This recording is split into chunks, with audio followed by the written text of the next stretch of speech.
Nikole Hannah-Jones is the Pulitzer Prize-winning creator of the 1619 Project and a staff writer at the New York Times Magazine.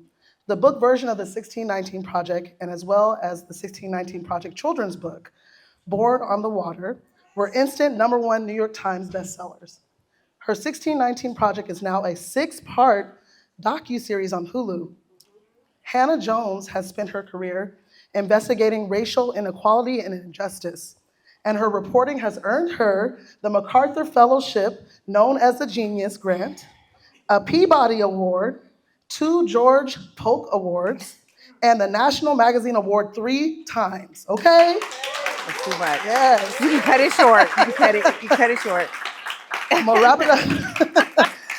So, she also serves as the Knight Chair of Race and Journalism at Howard University, where she founded the You Center. know.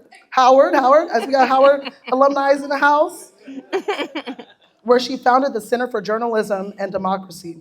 Hannah-Jones is also the co-founder of the Ida B. Wells Society for Investigative Reporting, which seeks to increase the number of a free after-school literacy program in her hometown of Waterloo, Iowa.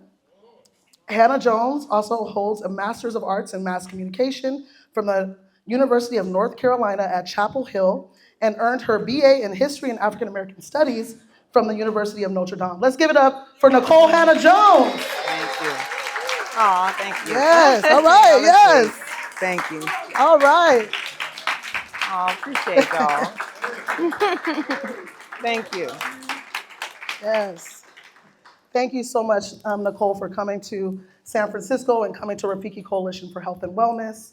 And Nikole, many of our elders are in the room, have lived through segregation, civil rights organizing, and exclusion from healthcare systems.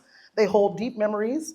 Meanwhile, many of our young people are leading present-day movements for justice and equality. So we're gonna get into it and get started. My first question is, why did you write the 1619 Project? What was your motivation? And what are your hopes that people will get out of the book? Well, first of all, it's very embarrassing to sit on stage when someone reads your bio. So I didn't realize we were going to do it like that. But I was trying to tell her to cut it short. We don't need to read Very accomplished. all of that. But thank you. And thank you so much for welcoming me here. I was saying backstage that I come to San Francisco quite a bit to give talks, but I'm never in Black communities when I do so. So thank you for inviting me and allowing me to be with you all in community right now. It means a lot to me. And it looks like there's some amazing stuff for me to shop at out there, and I love to shop too.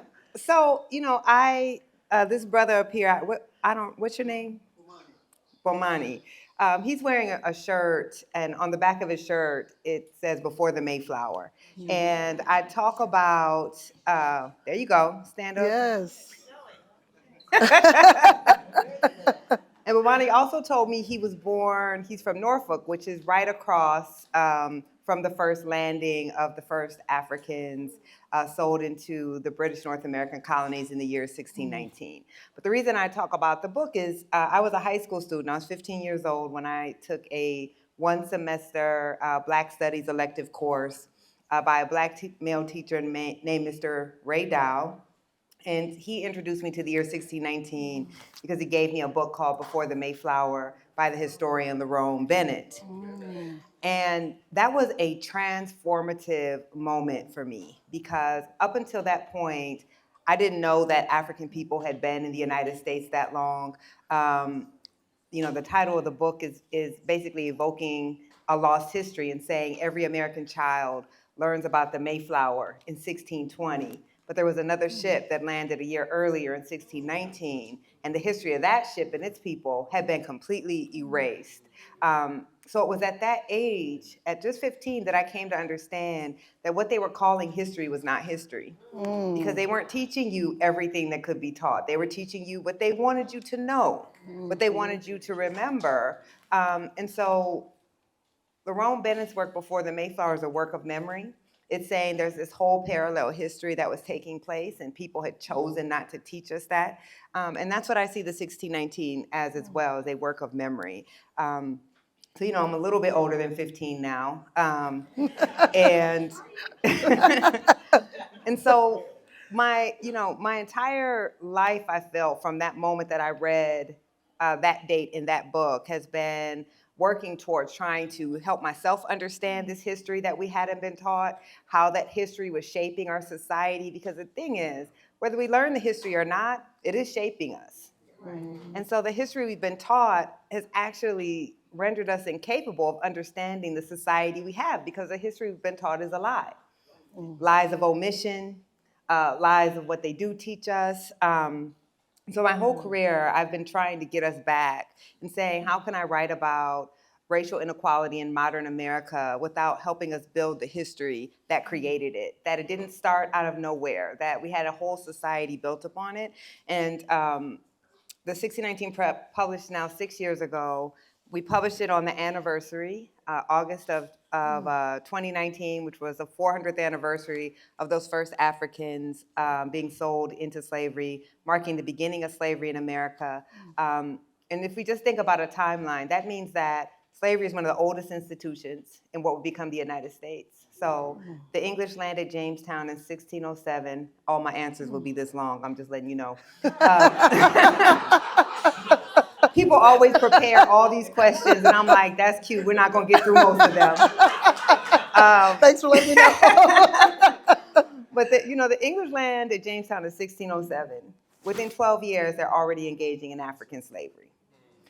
This would predate the founding of the United States and the American Revolution by 140 years.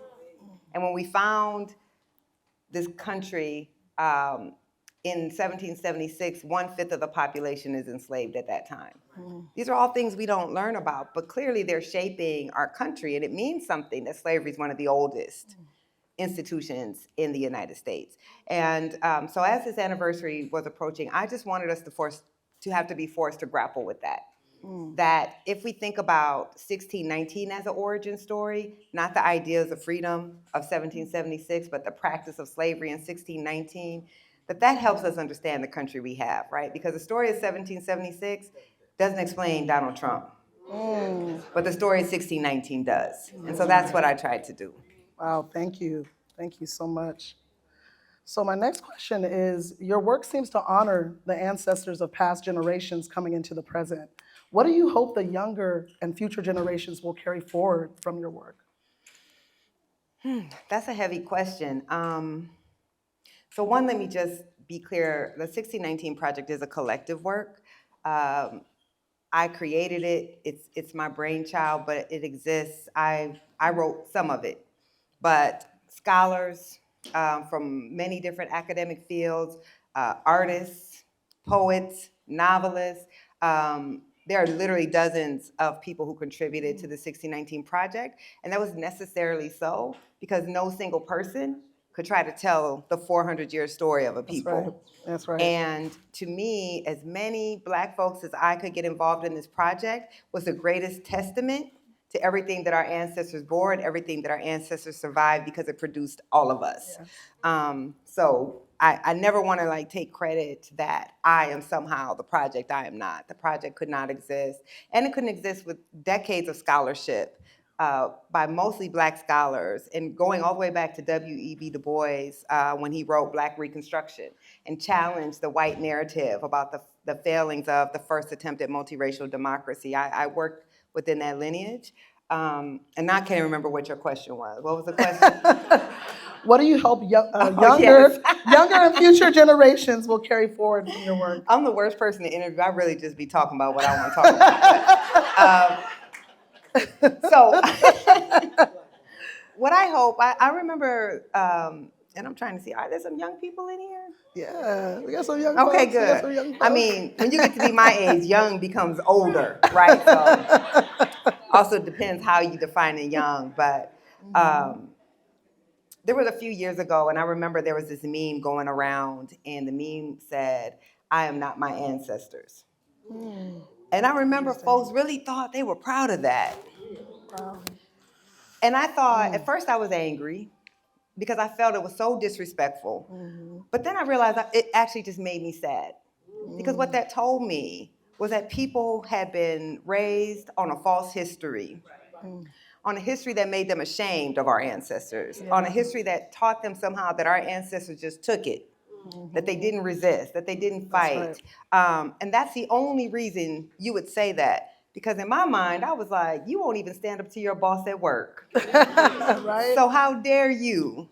You could not have survived what they survived. Exactly. So what I hope is that what our young people get from our work is an affirmation Yes. of who we are, and understanding that democracy in America would not exist without Black people. That's right. That the wealth of this country would not exist without Black people. That's right, That yes. not just our physical labor, but the intellectual contributions. The only original American music is Black music. All right. When you think about what culture, what American culture gets exported out to the world, it is Black culture. The first original American literature that was not European were the slave narratives, where Black people were determined to write their own stories about their experience. So I really hope that when young Black people read the 1619 Project, one, they understand they come from an amazing people who have never been a problem in the American story and so often have offered the solution, and that we should be proud of that we are the product of resistors and survivors. That's right. I think that is Yes. critical. Yes, we got to clap for that, yes. But what I also hope that all people get from it is we're also not paranoid or crazy. This country is actually out to get us. Yes. There is actually systemic reasons why we live like we live. There's nothing wrong with Black people. We're not pathological. We're not somehow the only people in the history of the world who don't like education, don't want safe neighborhoods, don't want to work, don't want a nice house. That's just never been true. And yet that is the message that we have collectively gotten, that the circumstances we live in are somehow a sign of our pathology and not the pathology of a nation that felt you could do anything for profit, including buy and sell human beings. Yes. So I hope that this is an empowering text to us, and that's why it's seen as dangerous, because it subverts that narrative of who are the heroes in the story. Yes. Who are the people who actually contributed democracy in the story, and that Black people are not a problem. And I think we know that in our hearts, but we don't always have the math, right? Like when someone says something, well, why are Black people committing all this crime?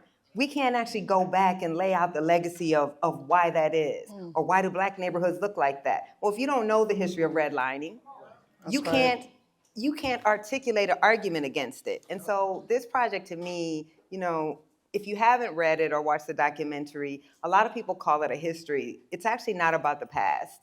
It's about America right now.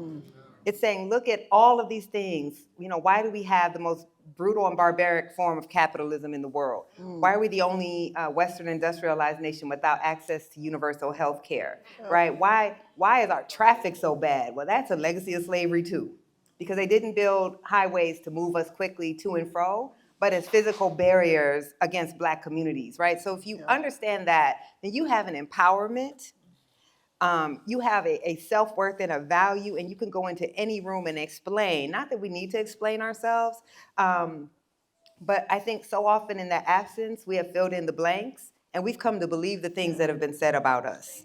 Thank you. And so I want to empower us with the truth that, again, it's nothing wrong with Black folks. Or as my friend Andre Perry says, the economist, there's nothing wrong with Black folks that getting rid of racism will not resolve. Thank you. Wow. So powerful. Thank you. And we're going to get into health and health disparities. So your 1619 project powerfully documents how the legacy of slavery shapes every facet of American life, including our health. And this summit is really about Black healing, physical, emotional, and communal. So my question is, what are the historical connections between structural racism and the health disparities we see in Black communities today? And I know you've already touched on some of this. Now, that's a whole lecture. That's a whole lecture. Yes. And there's many, many books that have been written about this. But I think just, if I were to quickly try to touch on the subject, there's a few things. One, we know that epigenetics, right? That trauma is passed down in the body. That is factual. That's not some woo-woo stuff, right? Like that, we know that what Black people have had to endure going back to the continent when we were marched 300 miles from the interior of Africa to the coast. when we were forced to stay in the dungeons for weeks upon weeks upon weeks, when we were forced then to spend, anywhere between 1 to 2 to 3 months in the bowels of a ship, when we then had to endure 250 years of chattel slavery and another 100 years of racial apartheid, that there is a physical impact that the body remembers. And on top of that, the harm has never stopped. So it's not like we ever had a chance to heal, because there has never been a moment where the Black person, I know some folks like to say the Black body, but I don't like to disconnect us from our humanity. But there's never been a moment where we have not been under duress and under attack. And so if we understand how stress works in the body, I'm not a doctor, but I do read and I have common sense, right? And we know that how stress works in the body is, stress is a killer. Yes.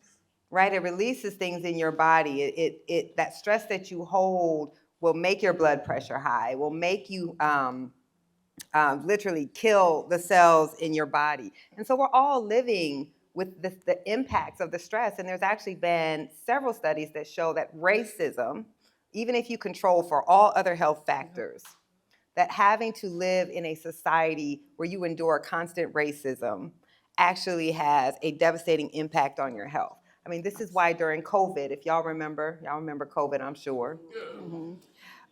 Initially, they thought it was that it killed old people, and they thought it killed old white people, right? And then all of a sudden, those of us who were waiting for the racial data, because we knew what the data. If you study race in America, you knew if something is killing anybody, it's going to be killing us the most. We knew that. So we both wanted the racial data, but we were also afraid of it, because we also understood, once we saw what we knew, which is that, of course, Black people would be suffering and dying from it the most, that all of these efforts and beliefs that we had to fight this thing together would dissipate, right? So before the racial data came out, we had the shutdowns, right? Everyone was like, we all have to sacrifice together to save people from this disease. And then we found out that it was Black and brown people dying at the highest. That's when everybody said, we need to open up businesses, we need to open everything back up. And we started blaming people. Well, Black people shouldn't be so fat and you wouldn't be dying. Do y'all remember this? Yeah. But the truth was, Black people were dying from weathering. And so they understood it to be an older person's disease, and not understanding that Black people's bodies are older than their actual age because of the experience of weathering. So we have the way that stress ages our bodies and makes us sick, and then we have to go into a healthcare system that discriminates against us as well. So we don't get the same treatment, right? We're less likely to be diagnosed if we even have access. We're the least likely to have access to good health care, most likely to live in healthcare deserts. And then even if we access health care, we don't get diagnosed or we get misdiagnosed. One just quick thing, I remember when I was putting this project together, which was before COVID. COVID would come a few months after the project published.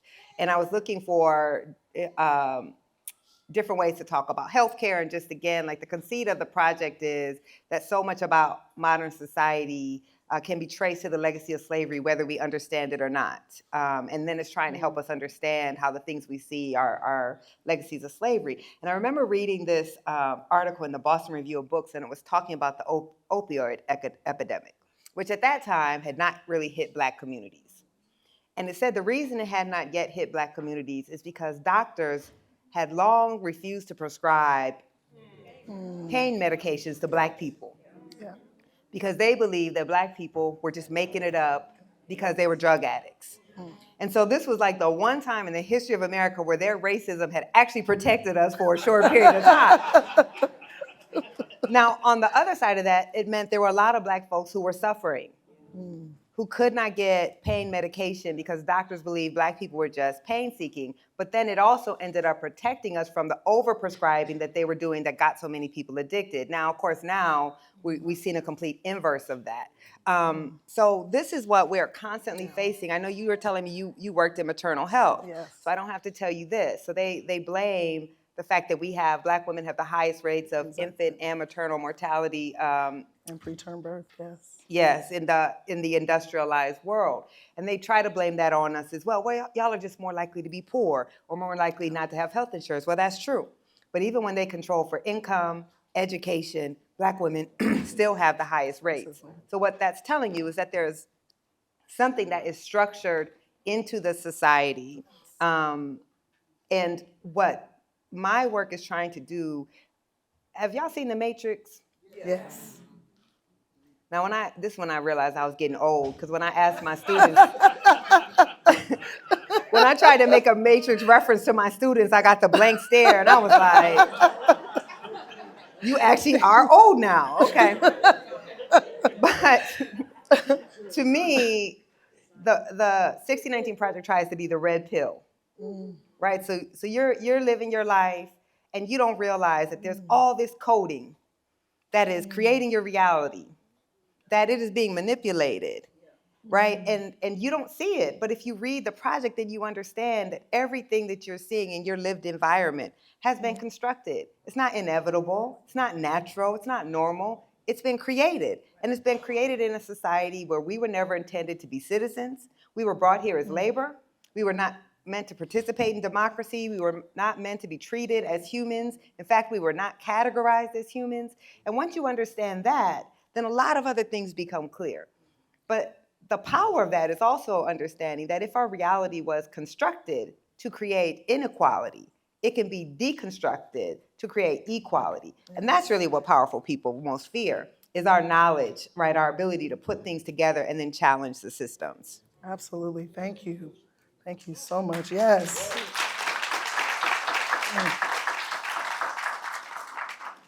So my next question is, how can we use historical truth not only to understand our pain, but to fuel our healing and our hope, especially across generations?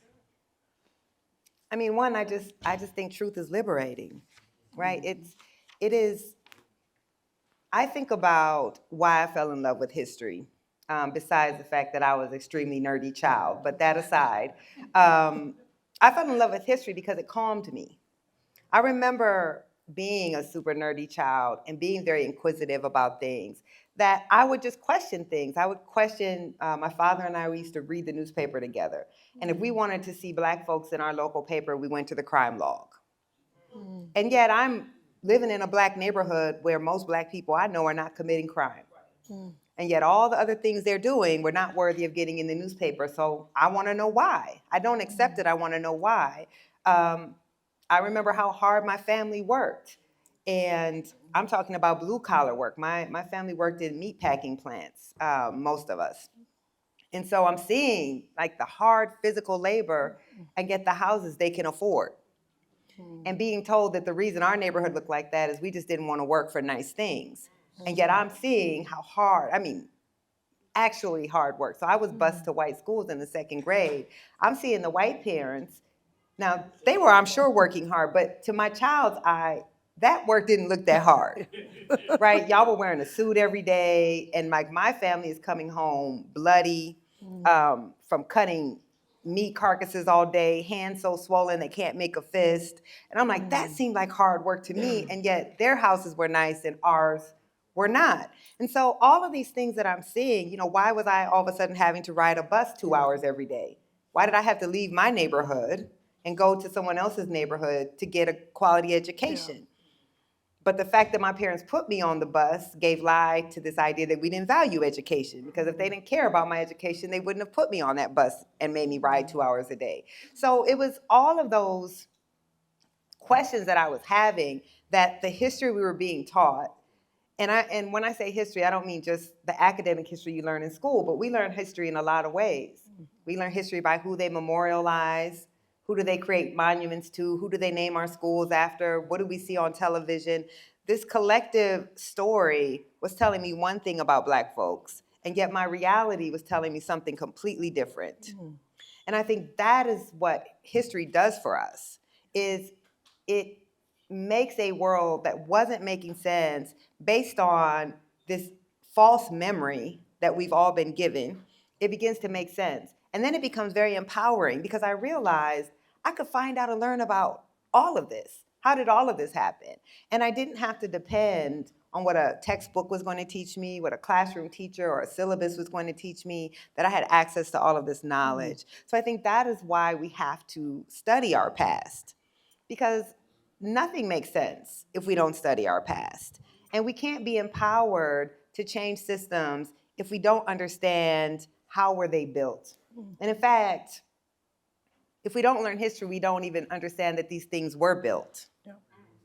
I mean, if you look at a redlining map of San Francisco, if you look at the history of racial exclusion of a city like San Francisco, if you look at how that redlining actually makes this city ripe for gentrification, right? Ripe for them to leave and abandon properties, force the property prices down, then come back, get them for a steal, and force you out. Thank you. Thank you.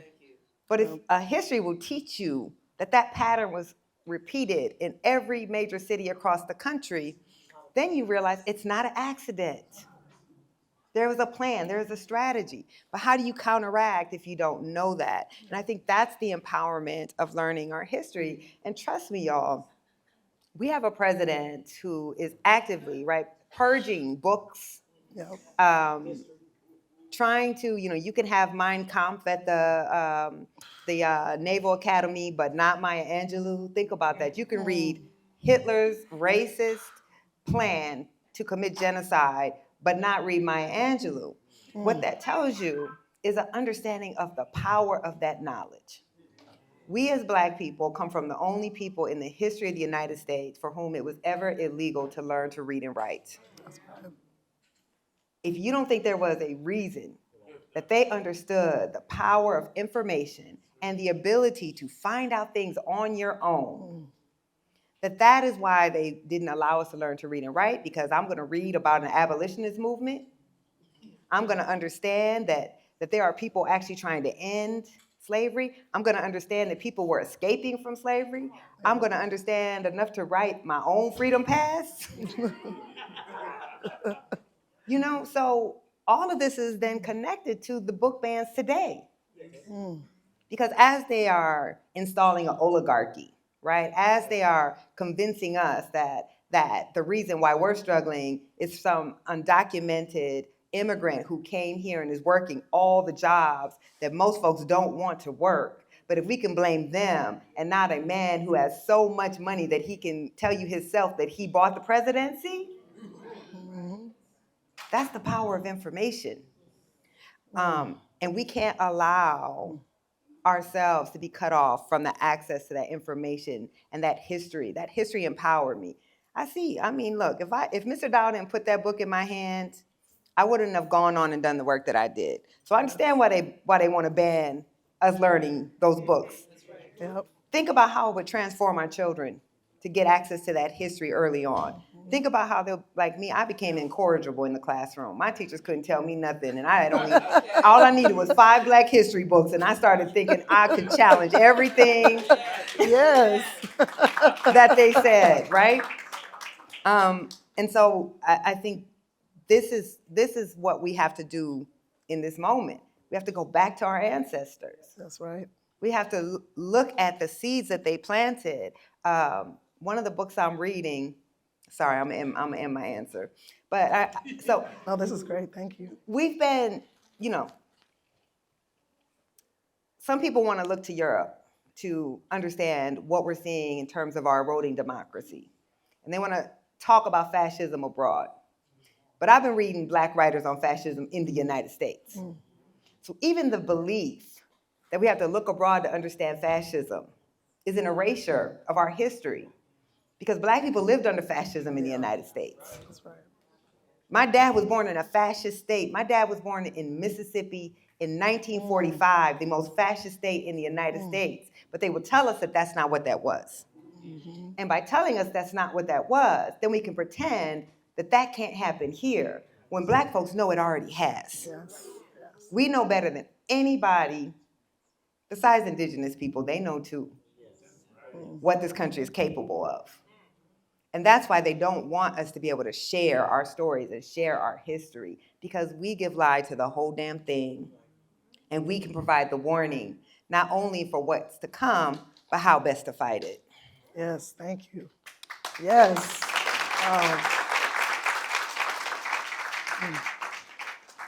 So in this space today, we recognize that healing doesn't just happen in hospitals. It happens in living rooms, church basements, gardens, and block parties. We heal in community. So my next question is, can you please give a description or a vision of what healing looks like for all generations? I know that's a big question too. I feel so ill-equipped to answer that question, honestly. I feel like I'm in a room probably of people who have the actual expertise to answer that question. And for a long time, my healing was bourbon, and then I realized that was not healing. So Keeping it real. yeah. Yes. So Yes. don't do that. But I do, I think the beginning of that question is important because we don't want to end up in the hospital. Mm-hmm. And part of the problem is, one, we live in a nation where we don't pay for preventative care. Mm-hmm. We don't want to provide treatment until you are sick. Yes. And then if you're Black and you're sick or low income, you're not going to get the treatment then either. In the podcast version of the 1619 Project, I talk about my favorite uncle, Uncle Eddie, and how he was a man who worked hardworking man, any type of job, roofing, meat packing, you name it, physical work. And most of his jobs didn't have insurance, but he was always working, but never had jobs with insurance. So when he got sick, he went to the free clinic. He was having severe back pains. It was debilitating. And they wouldn't give him an MRI because if he wanted the MRI, he was going to have to pay out of pocket. He couldn't. By the time he was diagnosed with cancer, at the age of 49, it was terminal. And it was when his cancer became terminal that he was able to get Medicaid. When there was nothing that could be done for him, this country allowed my uncle to have insurance. He died at age 50. I'll turn 50 next year, which he was only 13 years older than me. And I didn't even understand how young that was until I'm thinking about my own self.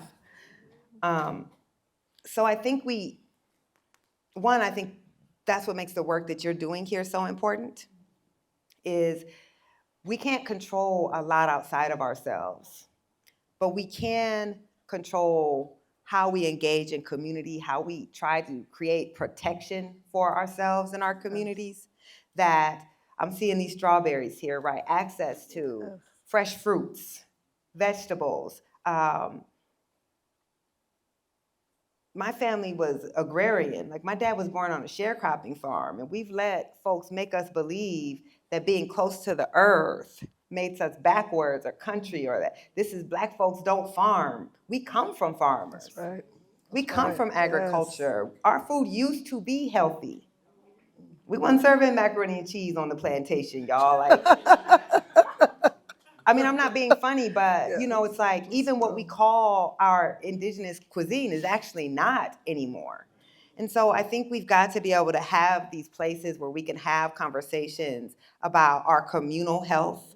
That yes, there are all these systems that we're up against, and it's very hard to change those systems, but we can change our community internally and how we respond and how we give access to information, how we give access to different modes of healthcare. I understand you all do practice more Eastern ways of medicine, which again, a system of capitalism doesn't want you to do that. They want you to take a pill for everything. Mm-hmm. Like I tell my mom, you can actually not have diabetes. Right. Like you actually can speak on it, yes. If you're type 2, now type 1 is different, right? Yes. But we're not taught, because while we're being denied access to healthcare, there's also entire industries that are dependent upon us being dependent on pharmaceuticals and going to the doctor after we are so sick that we don't have a choice. So I don't have, these are the folks who have the answers. But again, I just want us to understand that we are engaging in systems and structures that are designed to produce what they're producing. It's not, it's not an accident that we have rates of being overweight in our communities. And it's not even about how much you eat. It's about the type of food that you eat, which is metabolized in your body a certain way. But we don't know that. So again, we blame ourselves. And I think we have to understand how the systems are designed, why they are created, not say, which I think many of us believe, that something is broken. It's not. None of this is broken. There was, have y'all ever heard of a disease called drapetomania?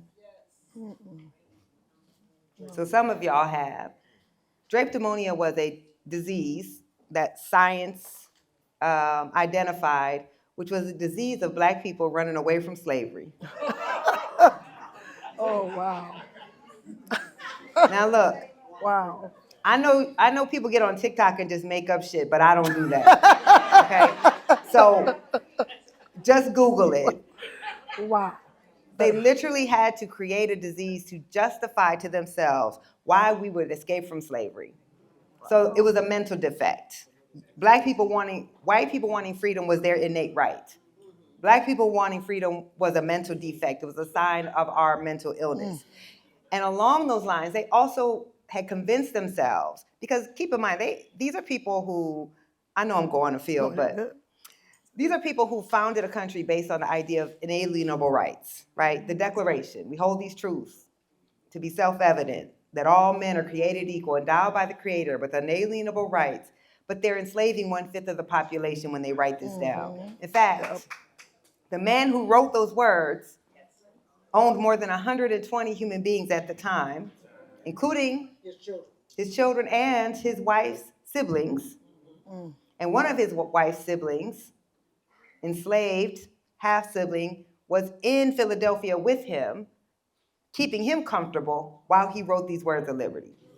So I say that to say, as Dr. King said, we are a schizophrenic nation, because to at once say we are founded on ideas that all men are created equal and deserving of liberty, so much so that we're going to fight an entire war against the English for our freedom, but then deny all freedom to other human beings, you have to develop a psychosis to do so. Yes. And that psychosis led them to say, well, Black people they are created for slavery. And so they actually believed we could not live without slavery. And so they believed that when slavery ended, we would die out, because we would be so unable to care for ourselves that we would die out. Well, I would argue they're still trying to make us die out. Yes. We have to think about these systems. We spend the most money on healthcare and get the worst results. But this is the trick to it. They don't care that much about poor white people either. Poor white people have actually been the tool that has held it all together. Because we are all being ruled by a powerful elite, and most of us are suffering. There's more poor white people than poor Black people in this country. There's more white people who don't have insurance than Black people who don't have insurance. When they make the cuts to Medicaid, most of the people who are going to be pushed off Medicaid are not us, because we are only 13% of the population. But you have to convince white Americans that their lot is not with us, but with an elite who is never going to share their wealth with them in order for the whole system to work. And that's where we have to do the work of challenging those narratives to help folks realize who their real allies are in the struggle, who they should be struggling with and who they should be struggling against. And I know that's not the question that you asked me. No, speak on it. It's awesome, yes. But I think we have to understand, again, that we are all, most of us, 80% of Americans, no matter what your race, are living in systems that were not designed to serve us. Exactly. And are dying, because here's the truth about white Americans. White Americans live shorter lives than white people in Europe. Do you understand what I'm saying? We, white Americans, are suffering for the racial systems that we have in the United States as well. But they sustain those systems because they're told, well, you might not have that much, but you're not Black. Your house might not be that much better. You can't go to the doctor when you're sick either, but you'll never be that low. And so it's a lie that sustains inequality for all of us and is killing all of us, if we could only understand that that existed. And if we could stop believing that if somebody else is getting a little bit more, that must mean I'm getting a little less. If you can send somebody to outer space just for fun, Yes. just for fun, Yeah. then there's enough for everybody. Yes. That's Thank just you. reality. Yes. 100%. Thank you for sharing the story of your uncle. I know we can relate to those stories. I have my own personal story too, so thank you for sharing that. My next question is, how can we reclaim traditional Black models of mutual care, like cooperatives, mutual aid, and shared child rearing as part of our health strategy?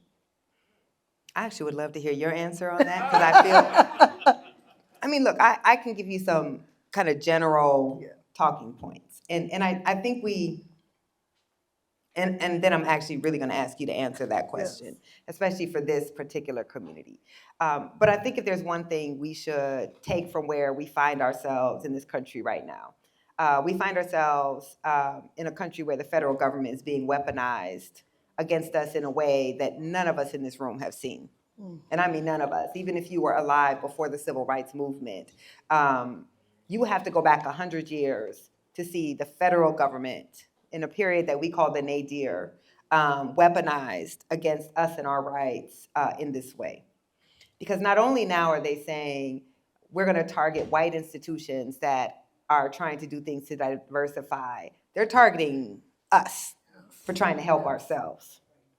So when they sued the Fearless Fund, there was I think it was here in San Francisco, a Black maternal health organization that was trying to help Black women. Expecting justice. Yes, right? They are targeting, even when we're trying to help ourselves, they're now saying that that is a violation of the Civil Rights Act that only exists because our ancestors died for it. Think about that. They're subverting it against us. So what that means is we're not going to be able to count on any outside help. Whatever we are able to sustain, we're going to have to sustain it ourselves. But we know how to do that. Because what happened as an unintended consequence of integration is we forgot that we've always had to care for ourselves, that we always had to have our own institutions. Right? That we've always engaged in mutual aid. Our philanthropy was not, some organization that was giving to a bunch of people we didn't know. Our philanthropy was our family and our communities. That's right. So there is something in that history of understanding our ancestors planted seeds on how to survive what it is that we're going to have to survive. We just have forgotten it. We started thinking their water was wetter. Well, that water is dried the hell up, right? So it's there. And we saw it some during COVID. In that kind of moment of desperation, of collective suffering, we had to come back on ourselves. Like, if y'all remember, we were helping pay people's rent that we didn't know. We were helping people get food that they didn't have. We were checking in on our elderly neighbor who couldn't leave the house because if they did, we were afraid that they might get COVID and die. Like, we were doing that. And then as soon as the threat was gone, it's like we forgot that we were doing that and that we could. And so we have to remember our collective ways of knowing and caring for each other. So I would love you to talk about the work that you all are doing and how people in this community can plug into that.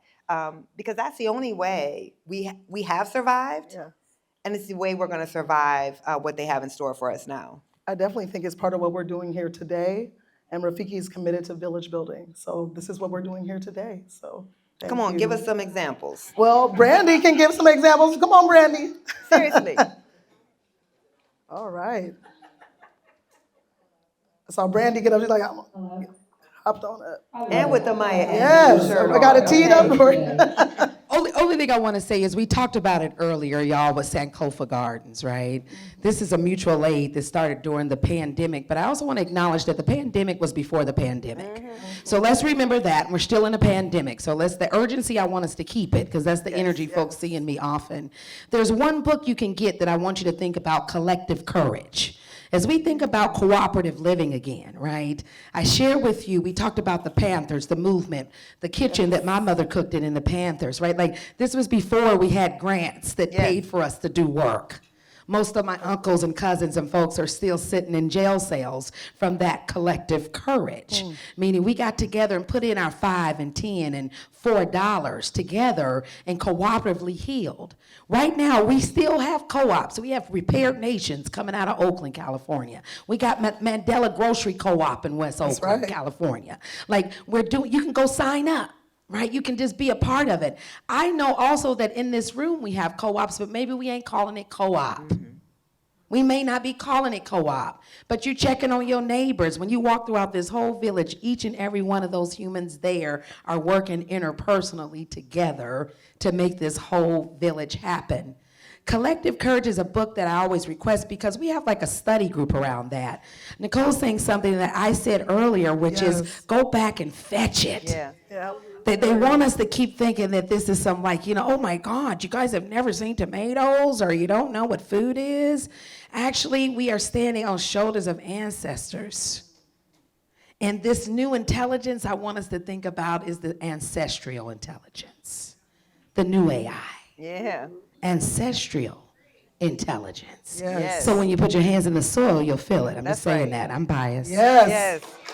Yeah, Brandy just led a workshop with us today, so this is perfectly dovetails with what we're speaking on right now. Yes, look, this is a dialogue. I am not the keeper of all knowledge. I'm not the keeper of half the knowledge. And we're definitely going to open it up. This is a dialogue. And I think what Sis said is so important. It's not even about being ashamed because you didn't know. There's a reason we don't know. That is intentional too. But once you have an understanding that you don't know, then you have an obligation to find out, to go back and fetch it, as Sis said, right? Sankofa. So I think what's so empowering, I briefly asked you backstage because I know organizations like this are now going to struggle because those grants are going to go away. Those grants, all of the so-called allies of the racial justice movement, we knew that was fleeting. We know America enough to know the attention to racial justice was always going to be fleeting and was always going to be performative. So we shouldn't be shocked by where we are. But that means that we then have to step up. You don't have to be able to write $1 million check or a $10,000 check or a $1,000 check. Every person in community has something to give. And if all of us put $5 together, that $5 adds up to something powerful. So everyone needs to give. This is the moment where we can't just rely on our institutions to protect us. We have to protect our institutions as well, including Rafiki and what y'all are doing here. Yes, give it up for that. It's so perfect. Just what we were in conversation about yesterday as well with our elders.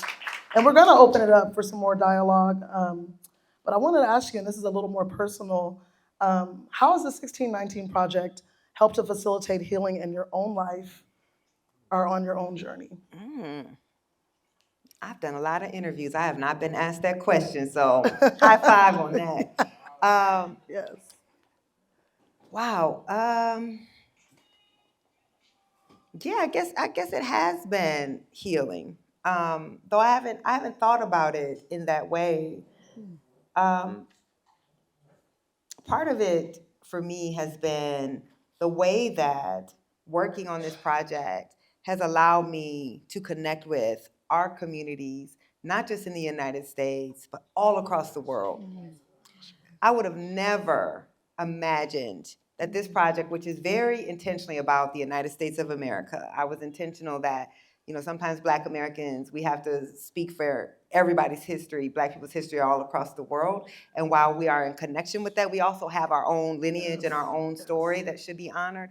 And yet, Black people all across the world saw themselves in that story. So I've been to places you don't even think about, and you think about Black folks, right? I've been to Amsterdam, I've been to Germany, I've been to London, but I've also been to Ghana, I've been to Brazil, I've been to Colombia. It's just to be able to connect into that strength and to know that we truly are one people, that we have different individual stories and we have our unique kind of collective stories, but that we are part of this global diaspora. And it reminds me of, every day something has tried to kill me and it has failed.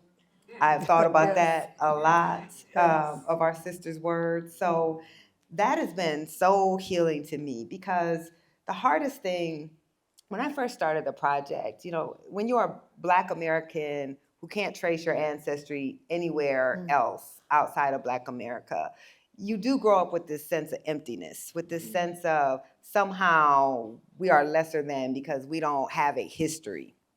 And so part of this, me doing the 1619 project was, yes, I wanted to edify others, but I also was trying to edify myself. I was trying to work through my own issues. That's why I began the opening essay on democracy with my father and this flag, and flying this American flag in the front yard, and me not understanding why would a Black man in America ever want to fly a flag in his yard, and understanding through my research and writing that he was laying claim to a legacy that no one has a right to take from us.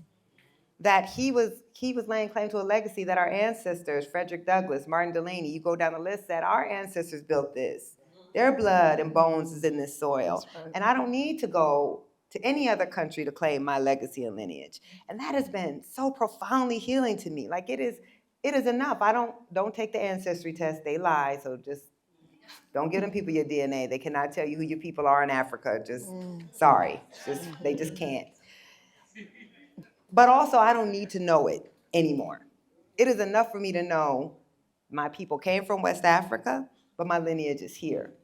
It is enough that this is my country. And that was very hard, because it's hard to claim a country that you feel hates you. Mm-hmm.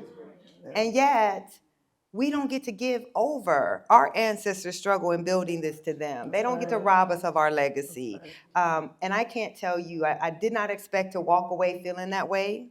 My whole life, I remember from being a young child, I used to always question, when they were trying to put us on those ships at the end of slavery and make us leave, why didn't we leave? I never understood that.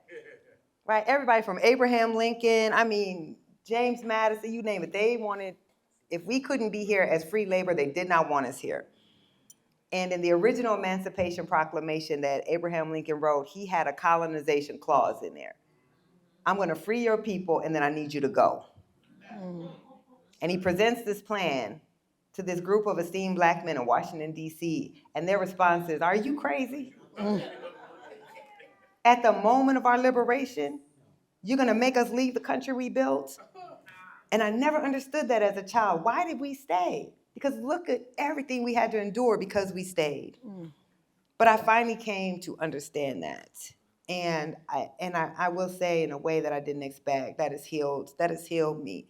I don't have to search anymore. I don't have to search for our people. Our people are here. And I think that's been a beautiful thing. Such a beautiful answer. All right, so Nikole, before we close, we invite you to leave us with one final message. What would you say, heart to heart, to this intergenerational gathering of Black folks committed to healing, justice, and joy? I know y'all want me to say something uplifting. Tell the truth. But I'm going to tell y'all something that I'm sure you already feel. We are in for dark times. We are in what they have in store for us.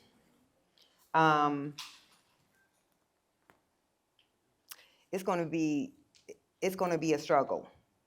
And I think sometimes we look backwards and we say, well, our people have been through worse. That's true. And many of them didn't survive it. And at some point, we shouldn't have to go through worse. They're not playing around. I've been working on this essay since January, really trying to bear witness and say, we're getting little pieces of the story, but the attack on civil rights that we're about to undergo, the wielding of the law against us, the coming after us not only in their institutions but in ours, I don't know that we're prepared for that. So what I would say is we need to get prepared for that. Yes. The elders need to pass on the knowledge that they have, Yes. but they also need to step out of the way and let the young people do what they need to do. All social movements have been led by young people. And I think some of us have held on to power too long. We haven't passed on the knowledge of organizing to young people, and then we blame them for not knowing how to organize. That's true.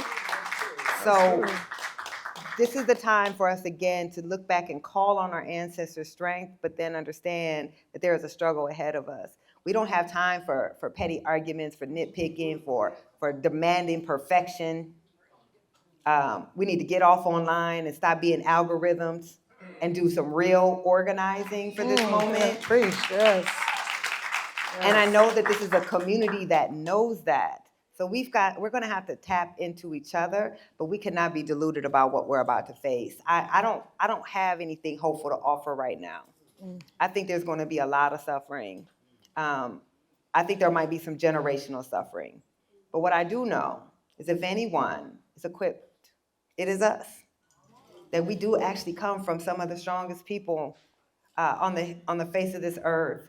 And we're gonna have to be prepared for that battle. That's all I can say. Yes, thank you.